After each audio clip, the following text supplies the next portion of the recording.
Diyos mio, Marimar, Santa Sisimana, kuratan ni taon ako ang kalag karong gabi na, grabe akong kaba, grabe talaga ang kulba ko mga zay usoy.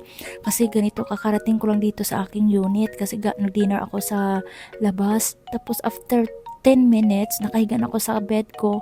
Wala na akong damit, nakapanty lang ako.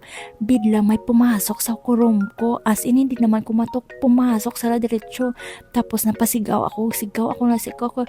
Hey, umalis ka, lumabas ka. Kasi ano ko to, room ko to. Tapos mga sayok, so napatitig lang siya sa akin. Tapos napatingin siya sa paligid ng room ko.